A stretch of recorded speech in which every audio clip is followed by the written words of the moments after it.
Okay, good morning, everybody. Why don't we get started? Just to check as to who we have. Steve, good morning. Can you hear us? Yes, good morning. Yes, good morning. And Marge, can you hear us? Certainly can. Good morning. Good morning. And up in Albany, is it Tom and Elaine that we have? Can you hear us? Yes, we can, but you missed, we got a couple other folks in the room as well. Linda Baldwin. Hi, good morning, Linda. Morning. Michael DeMarco. Hi, Jason. Morning. Good morning. Morning. And Jackie Hebert. from Internal Audit also. So we have the three board members are at the front part of the table here, so if you can see, I don't know if you can see us, but we can see you very well. So. Great. Great. Okay. So, Steve, I'll turn it over to you for the governance committee meetings. Great. Thank you, Jason. Good morning, everyone. I guess I'll turn things back over to Jason to take the requisite steps to formally open our governance committee meetings. Yes, thank you, Steve. I note that Stephen Weiss, the HFA AHC Governance Committee Chairman, is attending the meeting from the agency's Buffalo Regional Office at Electric Tower, 535 Washington Street, Suite 105. Elaine McCann and Linda Baldwin are attending the Governance Committee meetings via video conference from the New York State Division of Budget Conference Center at the Capitol Building, room 131 in Albany.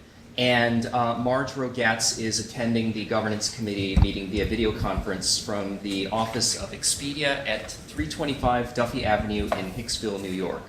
I will now ask for motions and seconds Jason, to... I just wanted you to know Naomi there that I'm on. Yes, thank you, Naomi. And again, good morning, Naomi. And yes, I will now ask for motions and seconds to call to order the April 8, 2014 Governance Committee meetings of the New York State Housing Finance Agency, the New York State Affordable Housing Corporation, State of New York Mortgage Agency, the State of New York Municipal Bond Bank Agency, and the Tobacco Settlement Financing Corporations.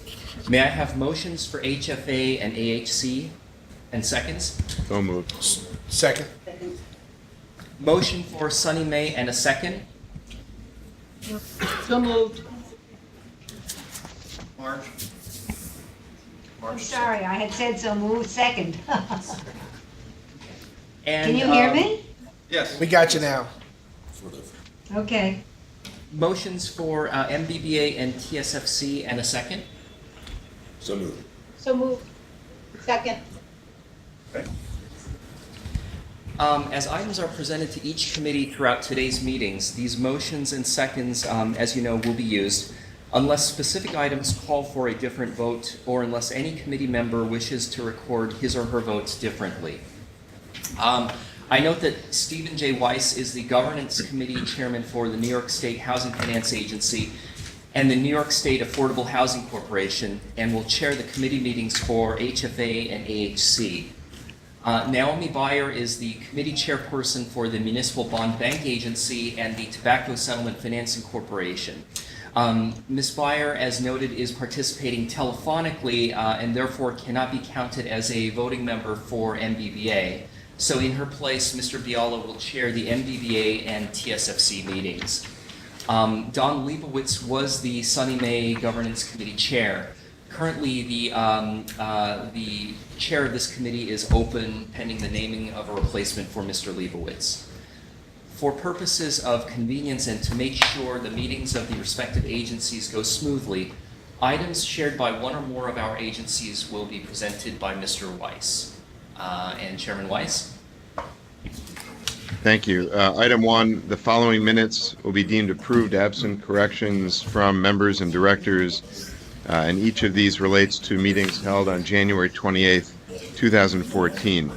HFA Governance Committee members meeting, AHC Governance Committee members meeting, SONYMA Governance Committee directors meeting, MBBA Governance Committee directors meeting, and the TSFC Governance Committee members meeting. The next two items on the agenda are consent items. There will be no discussion on these items unless committee members or directors so desire. Item 2, resolution recommending approval of the 8th annual evaluation by the governance committees, and this would be for all of the agencies. Jason? Sure. The governance committee charters provides for an annual self-review by the governance committee members. And a questionnaire and evaluation was circulated to the members, and feedback was received in a number of different categories. I think the results of the self-evaluation indicate generally that the committee members are satisfied with the operations of the committees, as well as with the charters and the guidelines. There were a few items that were noted in the survey, and it is in your, there is a spreadsheet with the results in your board materials, that the committee members did express that there could be some room for additional involvement, or improvement. And one of those on the survey was question number 18, that the committee undertakes annual reviews of senior officer compensation, as well as compensation of management confidential employees. There was some feedback indicated that there wasn't complete agreement on this item.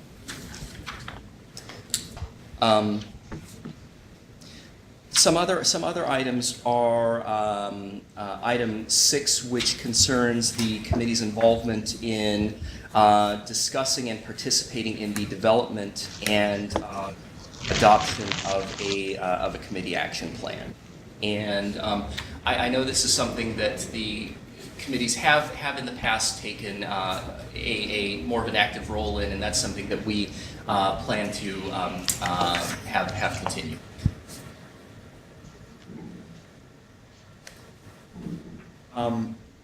One other item, questions 3 and 14, each raise the issue of participation in the committees in continuing education and of their involvement in overseeing governance practices at the agencies.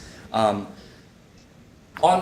this note, I would like to note that we are planning an education and training session that will be held later this year. We're currently planning for it to be held in July for all of the board members and the committee members that hopefully we will look to address some of these concerns.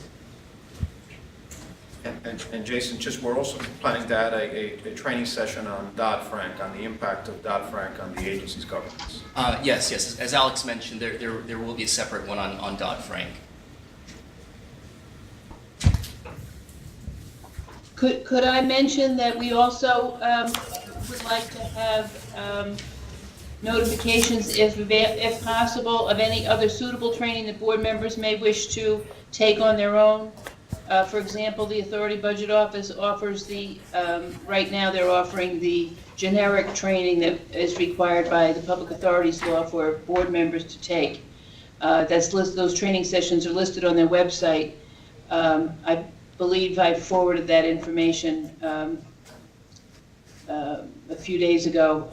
I'll have to check, but that training session is very worthwhile. I'm going to take it as a refresher because it's been a number of years since I took the original training. But sometimes they offer other variations of that training. So I'd be happy to forward the notices when they come to my attention. And these are courses. This is training that's designed specifically for board members of public authorities. That's great. Does it move around the state, Elaine, or is it only in Albany? It used to move around the state. Now it's the particular training, the general training that's required is offered online. So the entire session it's an interactive online session, I believe. Okay. And I think it takes about 4 hours. Yes, Elaine forwarded it to us, and we forwarded it to Moses Kraus, our newest board member, for him to participate, and I think to Joyce Miller. who has not yet taken it, but I guess her idea is that we should forward this to the board members in general for Sure. refresher courses, and we'll do Yep. that.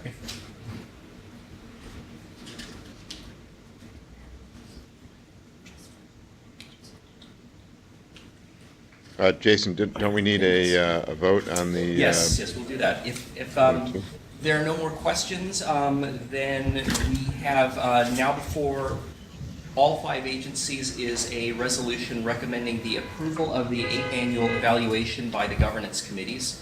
Assuming the first and second previously entered for all 5 committees, all in favor, please signify by saying aye. Aye. Aye. The motions are carried. And the Okay, Go ahead, Steve. great, thank you. Item 3, resolution approving the agency's information technology contracts with Application-Oriented Designs, Inc., Housing Development Software, LLC, RealPage, Inc., X& Corp., and review of IT-related expenditures paid with purchase orders. And this is for just HFA and SONYMA. Jason? That's correct. Let me see. Do we have, is Bruce or anybody from IT here? This is just a consent item, annual review. Okay. Yeah, it's Steve, it's a consent item, annual review. Okay, if there are questions, now before the HFA and SONYMA governance committees is a resolution reviewing and approving the continued retention of information technology contracts with Application-Oriented Designs, Inc. Assuming the first and second previously entered for HFA and SONYMA, all in favor, please signify by saying aye. Aye. The motion is carried and the resolution adopted. Okay, the next 2 items on the agenda are information items. There would be no discussion on these items unless committee members or directors so desire. Item 4, review of MWBE survey relating to project participants. And on this item, I just would like to acknowledge Wanda Graham and her efforts in connection with the survey to the affordable housing industry. Wanda has provided a copy of the results, and these will be in discussion, and hopefully a recommendation will be made to the governance committee for approval by the board at the next governance committee and board meeting. And that's for HFA and AHC. Item 5, review of contracts for arbitrage rebate services with Hawkins, Delafield and Wood and Bond Logistics, and that is for HFA and MBBA. Unless there's any discussion on those items, there being no unfinished business, I'd ask for a motion and seconds to adjourn the 5 agency members and directors committee meetings. So moved. So moved. Okay. Now, assuming the first and second previously entered for all committees, all in favor of adjourning, please signify by saying aye. Aye. Aye. The motions are carried and the governance committee meetings are adjourned. Our next governance committee meetings are scheduled for Tuesday, June 10, 2014 at 9:00 a.m. And we will now move on to the audit committee meetings of the 5 agencies. And to committee chairman Mr. Biala to open the meeting. Good morning. Now I'm going to turn things over to Jason, who will take the requisite legal to formally open our meeting. Yes.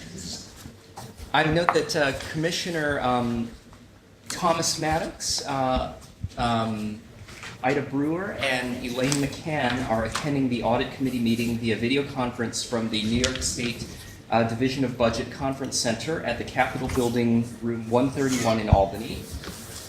Stephen Weiss. Jason? Yes. Jason, excuse me, Aida's not with us this morning.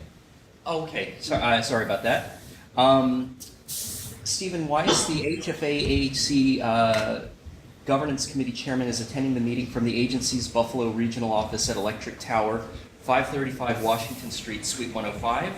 And Marge Rogatz, SONYMA Governance Committee Director, is attending via video conference from the office of Expedia at 325 Duffy Avenue in Hicksville, New York. And we also do have Naomi Beyer, who is participating by telephonically.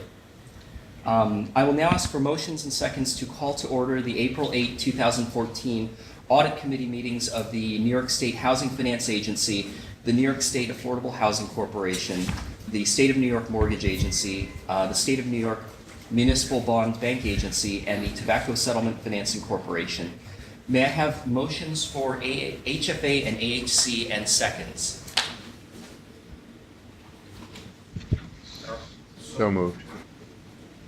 And Tom has Linda's. Tom, I think Tom should second. And Tom, if you could second, please. Sorry, we were following up on a matter here. Second. Okay, great. Linda Baldwin is also participating from our Albany Conference Center. Let's see, can I have a motion for SONYMA and a second? Tom? Second. And a motion for MBBA and TSFC and a second. So moved. Second. Okay, Mr. Ken Bialo is the Audit Committee Chairman for the Municipal Bond Bank Agency and the Tobacco Settlement Financing Corporation, and will chair the committee meetings for MBBA and TSFC. Commissioner Towns is the Audit Committee Acting Chairman for the HFA and AHC Audit Committees, and will chair the committee meetings for HFA and AHC. Mr. Anthony Bergamo is the Audit Committee Chairman for SONYMA, and in his absence, Commissioner Towns will chair the committee meeting for SONYMA. As items are presented to each committee throughout today's meetings, these motions and seconds will be used unless specific items call for a different vote, or unless any board member or director wishes to record his or her votes differently. For purposes of convenience and to make sure the meetings of the respective agencies go smoothly, items shared by one or more of our agencies will be presented by Committee Chairman Bialo. Chairman Bialo? Thank you. Thanks very much, Jason. The following minutes shall be deemed approved, absent corrections from members and directors. Who thought of the idea of taking out those awful numbers in front of the committee meetings? Thank you, Alice. It's great. Much easier to deal with. Momentous move. Yes. You laugh. It's true. It's good. HFA Audit Committee Members Meeting held on January 28th, 2014. AHC Audit Committee Members Meeting held on January 28th, 2014. SONYMA Audit Committee Directors Meeting held on January 28th, 2014. MBBA Audit Committee Directors Meeting held on January 28th, 2014. And TSFC Audit Committee Members Meeting held on January 28th, 2014. So, in the absence of any corrections, there being none, the minutes are deemed approved. Items next requiring committee action. Item 2, resolution approving internal audits. Work plan for fiscal year 2015. And this is for HFA, AHC, SONYMA, MBBA, and TSFC. Steve, would you like to discuss this with us, please? Good morning. Good morning, Mr. Tillman. I too will turn this over to Jason, if he doesn't mind. Okay. Item number 2 is our internal audit plan for fiscal year 2015. I've used a similar format as I have in the past. I have 4 schedules in front of you. You have what I consider a calendar of events, the budgeted hours, our audit objectives, and also a summary, which includes the hours we will spend for testing, review of internal controls, analytical reviews, and administration. But before I go into this year's plan, I'd like to review the results of last year's plan. Last year's audit plan was approved by the committee on April 10th, I believe, of 2013. Subsequent to the approval, we had to revise our audit plan, and that was also approved on September 10th, I believe, of 2013, resulting from anticipating man hours that we didn't materialize due to a delay in bringing on a person to replace 2 individuals that had retired from the agency. We completed the majority of the audit plan, but we are going to carry over a limited number of hours into this year's plan. We completed 8 internal audits last year, and we also assisted the New York State Financial Services Group performing their audits of SONYMA. And it wasn't for the lack of effort, but we will carry over a limited number of hours for the mortgage billing system audit, which was anticipated, and for the IT audit, which is approximately 60% completed at this time and will be done in the month of May. And for that, I'd like to thank the staff for their effort and their cooperation. This year's plan is as aggressive as the previous years. It's developed having taken into consideration 3 staff members and myself. We plan to do 11 internal audits, 2 HFA, 1 SONYMA, 3 servicer audits, 4 fully integrated audits, TFC, TFCF, and assist the New York State Financial Services Group once again. The plan was developed based upon a review of internal control, a risk and vulnerability assessment, and also having discussions with management. So we're going to ask you to approve the 2015 fiscal year audit. Can I ask a question, Steve? Of course. Looks to me like the TSFC audit, which is scheduled for March of 2015, is slated for 270 hours, which greatly exceeds any of the other individual hourly listings on this page, and I'm just wondering, is there some specific level of concern with respect to TSFC? No, it's a normal rotation based upon risk assessment. It's a moderately graded program, so we have to do it within a 2-year time span. And the reason that you see it, it's not that there's more, actually there's slightly more than what's here, because it's a little bit will carry over into fiscal years. However, it's there is a full course of action that we have to go through in terms of performing the audits and on everything from the documentation to reviews, which will take that amount of hours. So it's an anticipated amount of hours. It could be less, it could be more, but it's just in this point in estimate. Nothing unusual about that is what you... We don't anticipate at this point. It's just part of the rotation. Thank you.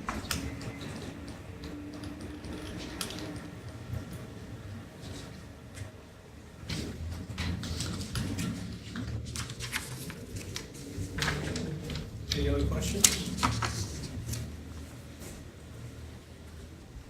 Nothing further? All right. Thank you very much, Steve. Look forward to joining your company at the next meeting. Tell us all about what you've done the first quarter. Okay. Jason? Okay, now before the committees is a resolution reviewing and approving internal audits work plan for fiscal year 2015. Assuming the first and second previously entered for all the committees, all in favor, please signify by saying aye. Aye. The motions are carried and the resolution adopted. All righty, now we have item 3. Oh, you're still at the I'm table. still here. Can't get rid of me that quick. Item 3 is resolution approving internal audit follow-up of 2012 audit reports together with management response. It's for all 5 agencies, and Steve, you're going to walk us through this as well, am I correct? Yes, just briefly. This is a different type of audit than we normally perform. In this audit, we go back to the audit reports that were issued in 2012 to follow up that the recommendations were implemented and the exceptions corrected as agreed to by management. During 2012, we issued 14 audit reports, and we listed the titles of the reports in the summary just for your convenience. The result of the review was that we were able to determine that 21 of the 22 items that were reported were either corrected or implemented. It's 96% of the total. There's one item that remains outstanding, and it's listed in the report, along with the original comment by management and updated. We're going to ask you to accept the report and management's response. Is this the item, the residency issue? Yes. That's the one that is That's still outstanding. Any comments, questions, concerns? Perhaps Alrighty. just a little bit more background on why it, or can you just summarize, Steve, why it remains outstanding? I mean, what's the heart of the issue in terms of why the recommendation was not adopted? Well, they had been working on it. To some extent, it fell between the cracks a little bit. And then when we realized that it hadn't been fully implemented, AHC and the legal department got together and developed a plan. It's just about completed, but they put together a reconciliation process now between the two groups. And starting in January of this year was the first reconciliation that seems to have worked properly. So at this point in time, I would say it's just about corrected. We're just waiting for another month or two to make sure that the reconciliation goes properly. But yeah, there was some fall between the cracks, so to say, and following through on the other. Is there a great number of instances in which the homeowner had a residency problem? There are some. Great number. It's hard to judge. I mean, Dozen? I'm sorry? A dozen? Oh, yes, there's more than a dozen. Because don't forget, some of these vacancies need to be followed up, and they send certified mail, things like that. Then there are some that go into a foreclosure process that are also on this list. There are some that are going to bankruptcy that contain on this. So it's a list is long, but in terms of follow-up on the vacancies, it's not a major issue. So when the control log will improve the agency's ability to monitor. Yes, they have been monitored, but this will make it more accurate. Anything further? Yeah, yes, I just have a question. When, I think the performance is great on the follow-up, for the single item that remains, I think we agreed at a prior meeting that when there are items that need follow-up, that it would be helpful to have, or to indicate in the formal report, an approximate date or quarter that you expect it to be concluded by, just to give a sense of certainty that it's on track. That's correct. We did agree to put target dates in. But this one is near completion, so, I mean, if I was to put a target date, it would be probably by the end of this month coming up. So, I mean, at this point in time, we had processed the report, and it was without a target date, but we felt that because it's near completion, we didn't go back to the target date. But going forward, we will. Oh, okay, thank you. Looks like 30 days was what you wanted, the way the letters were. Okay. All right. Any further questions, comments, concerns? All righty. Jason, could you do the honors, please? Now before the committees is a resolution reviewing and approving internal audits follow-up of 2012 audit reports. Assuming the first and second previously entered for all committees, all in favor, please signify by saying aye. Aye. The motions are carried and the resolution adopted. All righty. We will now turn the meeting over to the SONYMA Acting Committee Chairman, Commissioner Darrell Towns, the next two SONYMA items on the agenda. Thank you very much, Mr. Bialo. Item 4 is the resolution approving Sonyma's mortgage insurance fund program audit. Mr. Chope. Okay, do you want to do 4? Wasn't there one before? I mean, I can do either. That's the next one, Steve. Yeah, okay. Okay, here we review the accounting records and systems of internal controls for the MIF single family program as of May 31st of 2013. The single family program has two distinct elements, one being the pool insurance and the other being primary mortgage insurance. And pool insurance is basically established by creating a master policy that guarees the lender recovery of a loan loss in the case of a loan default. With the reimbursement of the losses capped by the stop loss limit, which is in the policy. When the mortgage goes through the foreclosure process and becomes eventually an ORE, a primary mortgage insurance claim is filed, if necessary. Then the property is given to a realtor for sale. Once the sale takes place, then pool insurance claim is submitted by the servicer. And the pool insurance claim will take into consideration the outstanding balance, principal balance, the interest, any reasonable expenses, less the proceeds from the sale of the property. At the time of the audit, there were 36 OREs that were outstanding at the agency.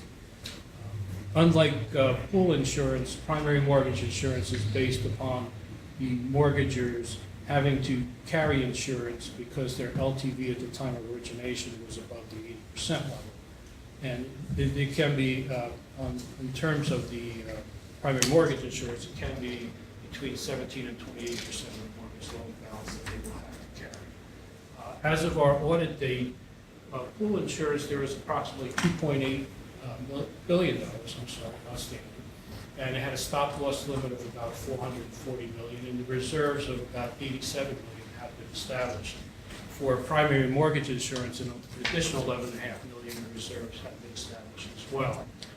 Our audit included a review of the underwriting policies, a review of the premiums, a review of the reserves and reconciliation of reserves, a review of the excess balance calculation, as well as a documentation review. The results of our audit was that we were able to satisfactorily achieve our audit objectives. There are only 2 items in the report, and management has responded to them. We're going to ask that you accept the report and management's response. Any other discussion? Hearing none, do you have a motion? Yes. Now before the SONYMA Audit Committee is a resolution reviewing and approving Internal Audit's Mortgage Insurance Fund Single-Family Program Audit Report. Assuming the first and second previously entered for SONYMA, all in favor, please signify by saying aye. Aye. Aye. The motion is carried and the resolution adopted. Great, next we have item 5, which is the resolution approving SONYMA's servicer audit of JP Morgan Chase Bank. Item number 5 is the servicer audit. Here we review the mortgage records and systems of internal control for the single-family mortgages that are serviced with JP Morgan Chase. As of our audit, they were servicing approximately $204 million in mortgage loans. JP Morgan Chase is a subsidiary of JP Morgan and Company, who had approximately $2.4 trillion in assets as of 12/31/2012. They are a full-service mortgage group that specializes in acquisitions, originations, and servicing of residential and commercial mortgages. They're participating in what we call bond indenture programs. You can make payments at their branches, and their deposits are FDIC insured. The results of our audit was that we were generally able to satisfy our audit objectives. However, we felt that management should monitor the processing of impaired loans to ensure that they're compliant with program policies and procedures. There were 6 items in the report management had responded to. We're going to ask you to accept the report and management's response. As a point of interest, JP Morgan Chase has notified the agency that they will be discontinuing servicing from the program on origination at the end of this month. At the end where? Of this month. This month, George? May 1st. Oh, May 1st. Why?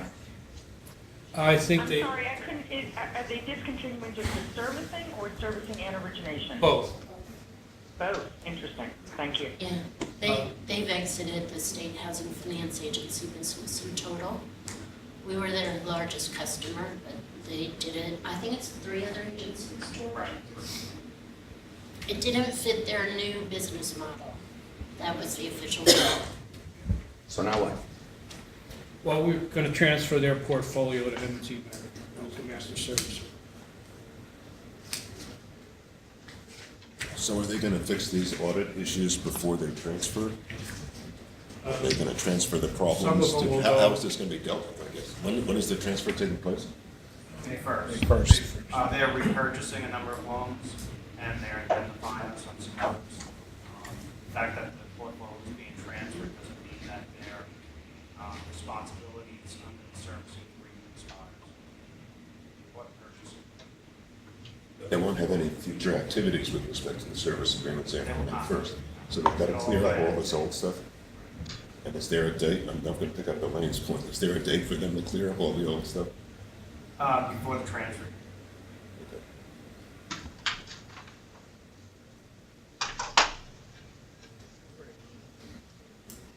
More discussion? Motion? Now before the SONYMA Audit Committee is a resolution reviewing and approving the service or audit of JP Morgan Chase Bank N.A. Assuming the first and second previously entered for SONYMA, all in favor, please signify by saying aye. Aye. The motion is carried and the resolution adopted. I turn things back over to Chairman Bialo for the remaining items on the agenda. Thanks, Steve. All right, item 6, resolution recommending the approval of the 8th Audit Committee's self-evaluations for all 5 agencies. This is a consent item. There won't be any discussion on this unless committee members or directors wish to have discussion. Are there any comments or questions, please? All right, Jason, the honors. Okay. Now before the committees is a resolution recommending the approval of the 8 committees' self-evaluation. Assuming the first and second previously entered for all the committees, all in favor, please signify by saying aye. Aye. Aye. The motions are carried and the resolution adopted. All righty, item 7, financial statement update for the first quarter fiscal 2014. Parens, third quarter fiscal 2014 for AHC. It's for all 5 agencies. This is an information item. And again, there won't be any discussion in this item unless committee members or directors wish to have discussion. Any comments, questions with respect to item 7? All right, there being none, we will move forward to item 8, which I have a feeling is going to be a biggie. Item 8 is a presentation on accounting policies. This relates to all 5 agencies, and Gary Weinstock is going to present the entire world. Accounting policy for the Accounting agencies. policies, like 12 minutes, right? I'm hoping it takes a little longer. All righty, fire away, Mr. Weinstock, please. Okay, good morning. At the request of the committee, today's presentation will provide an overview of the agency's accounting policies. I'm going to begin with the policies that are common to all of the agencies, then go through some that are very specific to the individual agencies. The PowerPoint you received will be the basis of my discussion.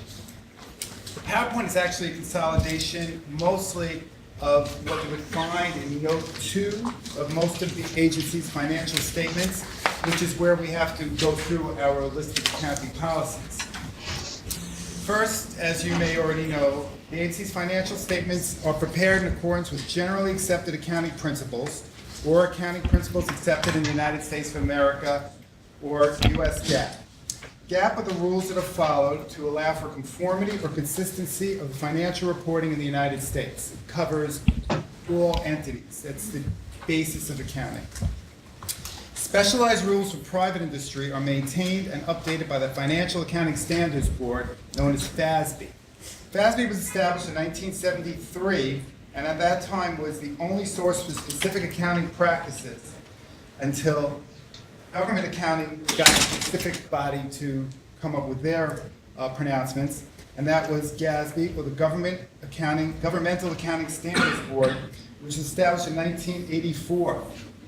GASB is now recognized by governments and the accounting industry, capital markets, as the official source of GAAP for state and local governments. The reason GASB was created was because governmental accounting policies are quite specific. There are GASB pronouncements providing guidance on such matters as pension accounting as it relates to government, swaps, revenue and expense recognition, and standards for governmental accounting MD&A reporting. There are currently over 70 GASB statements in place. Not all of these pronouncements apply to the agencies because they're very specific. In addition, except for TSFC, the agencies don't quite follow typical government accounting detailed fund accounting policy. In many ways, our policies that relate to financial statement presentations result in statements that are not that different from private industry statements. We do not report those detailed fund balances. Recently, however, GASB pronouncements have included updates which change the format of the agency statements and resulted in a slight movement away from typical business statements. And I'll get to that a little bit more later on. The first of the policies, beginning on page 4 of the PowerPoint, discuss the fact that the agencies use an accrual basis of accounting. Now, that's the basic way that any place of our size would be using for accounting. An agency like these will not be using cash-based accounting. Revenues are recognized when earned. Expenses are recorded when incurred. There's a key accounting concept, and it relates to the accounting period and matches revenues and expenses within that period. The accrual basis of accounting affects the way we account for interest earnings. I discussed in the slide that interest earnings, interest on mortgages, and investment revenues are recognized when earned, not when the funds are received. Expenses are recorded when incurred, not when they are paid for. This includes items such as even vacation. Vacation leave is recognized as employees earn the time. This way, during a given period, the revenues earned and expenses incurred are matched, giving a clear picture of revenues and expenses throughout that year. On slide 5, or page 5, the concept of interagency services is discussed. The agencies share costs for common services, rent, IT structure, personnel costs, among other items. This amount is generally paid by one agency, and the other agencies owe their share. This is recorded as an interagency receivable and a payable. The amounts due are generally repaid to the paying entity as funds become available. Also on page 5, one recent change to our accounting policy relates to the recognition of bond cost of issuance expenses. Over here, we were talking a lot about GASB 65. GASB 65, as far as revenue and expense recognition, was a big deal for the agencies. Cost of issuance expenses used to be deferred over the life of the bond issue. Now, what does that mean? We had something on our balance sheet for the whole life of the bond issue that got lower and lower and lower, and the expenses were recognized in each period going on using a systematic method. However, GASB 65 said that the cost of issuance expense incurred at the time the bonds were sold relates to that bond transaction. The money's gone. So having it on the statement really doesn't mean anything, because it's not like you still have the money, you didn't spend it, and this is something that you will pay later on. You paid it already. The same thing was done with another mortgage origination fees, which is a big deal for HFA. Because HFA, when we collected mortgage origination fees, those were put on the books as deferred income. It was a big number. And every year we would recognize the income using a systematic method over the life of the related mortgages. Again, the revenue came in, it was available. Why would you have it recognized over a period of time? So GASB 65 said that the point that you earn the money is the point when the mortgage closed. The point when you may have an expense for the cost of issuance is the point when the bonds close. So that's the big thing with GASB 65. I have some charts in the back which go through it in a specific way that were taken from the financial statements. In accordance with GASB 34, on another topic, the agency's mark investments held to market value. The value on the statement of net position, which is a GASB term for balance sheet, but I still say balance sheet, it's still a lot more, well, it seems more meaningful to me than saying statement of net position, but that's the name, statement of net position, and is recorded at market value for all the investments. There are limited exceptions to that. In some cases, the market value is the cost, like an investment agreement. And we get the market value to apply to all the investments and mark the value up, mostly at quarter end and year end. Any changes through the year to market value run through the statement of changes in net position, which is the GASB term for the income statement. The agency's net position, as described on page 7, is the excess of assets over liability. This is similar to capital or retained earnings for entities outside of governments.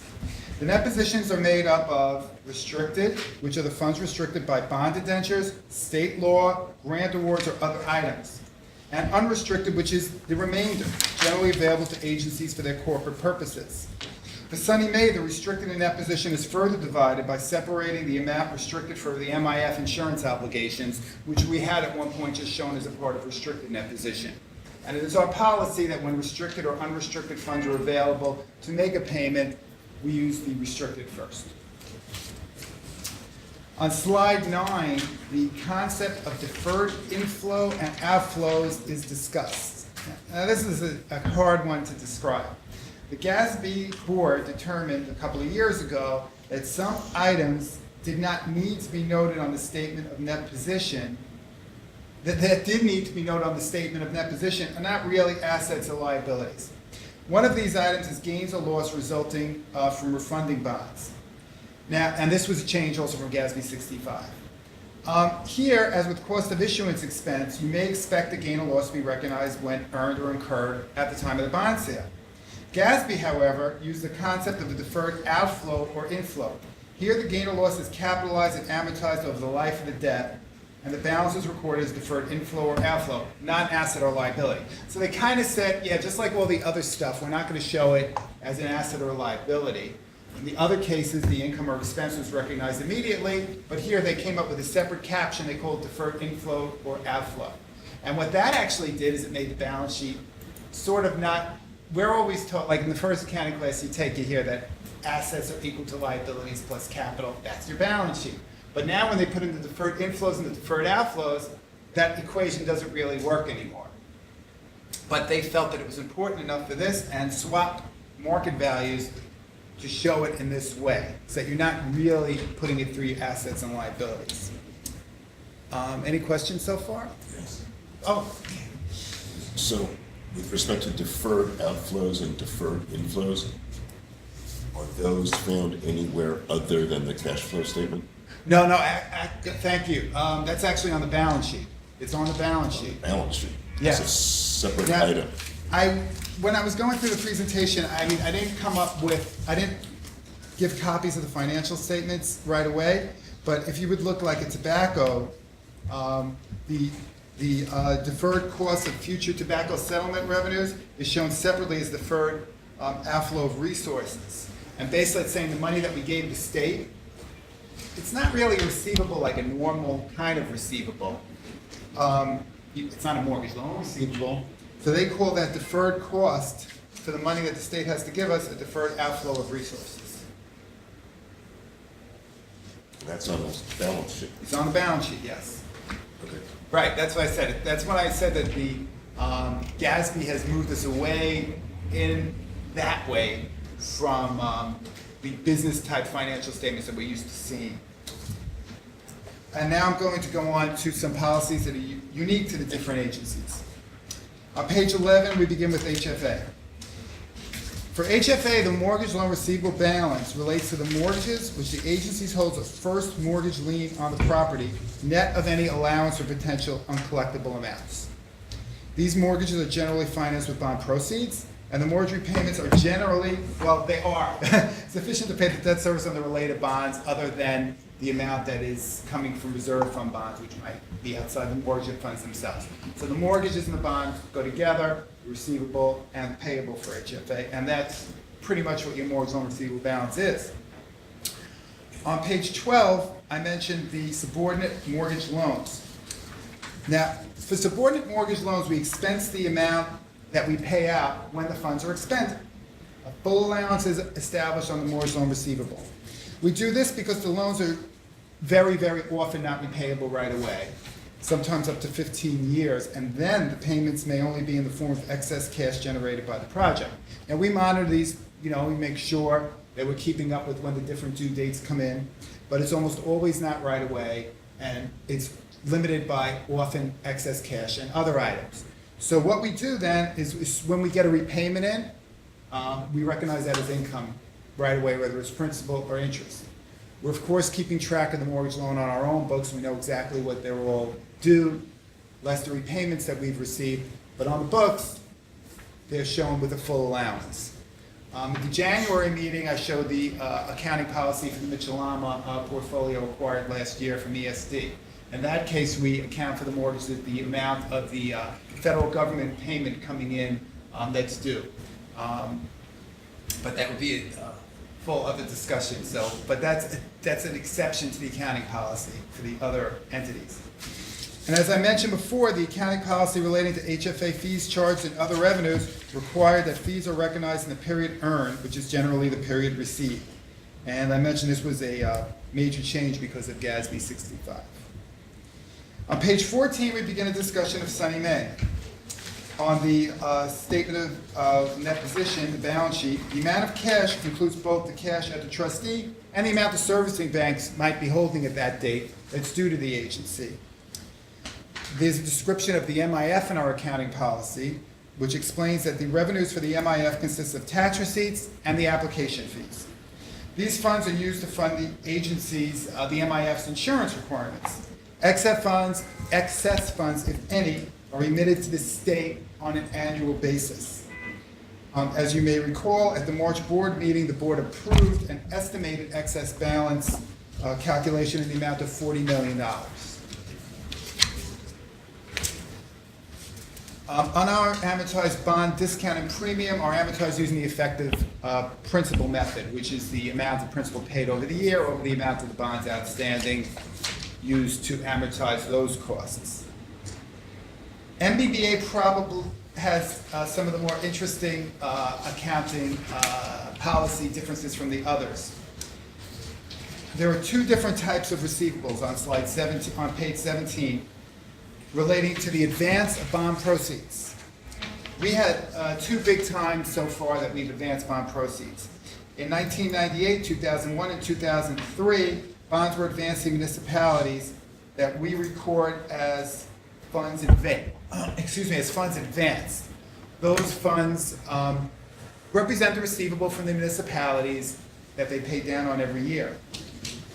But then from 2009 until 2011, we dispersed money under the ERA bonds. These advances are recorded as bond purchased. This is a result of the fact that MBBA purchased general obligation bonds of participating municipalities with the MBBA bond proceeds. We were discussing with Ernst & Young at the time, and they felt it's important to differentiate the ERA transaction where we purchased bonds from the advance made previously.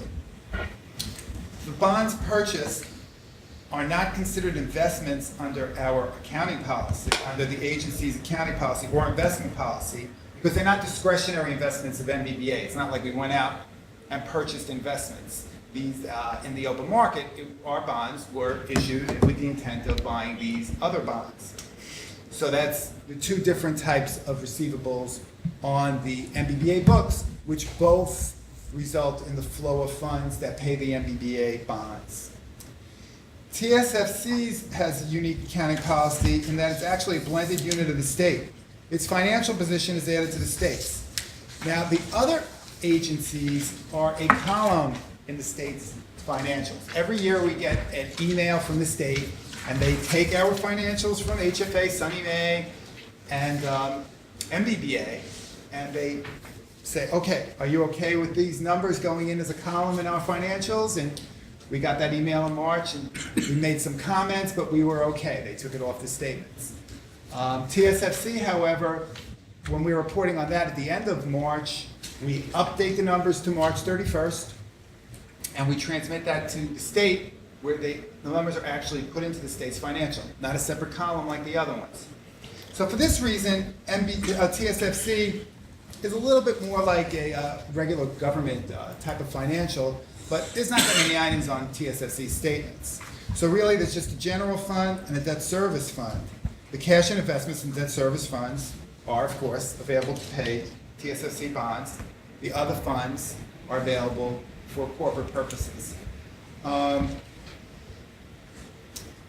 the TSFC also has, which I didn't exactly note on the slide, but as I mentioned before, has that deferred outflow of resources representing the amount that was advanced to the state when the first bond issue came along. That has since been a number of refundings later, but that was the only time that the money actually went to the state as an advance of the tobacco settlement revenue.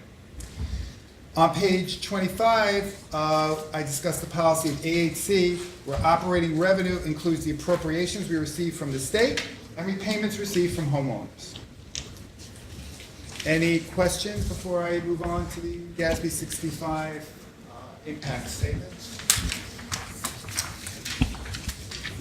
Go to my PowerPoint. This is the last 4 pages beginning at 27. What we have here is actually straight from the financial statements that were issued.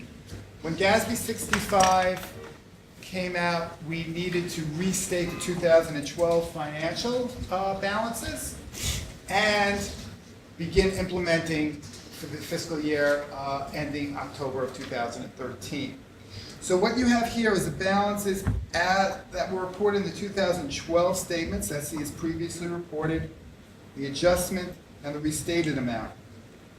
And you can see that we had a big adjustment to the net position, $40 million, 4.6. It went from 389 to 429.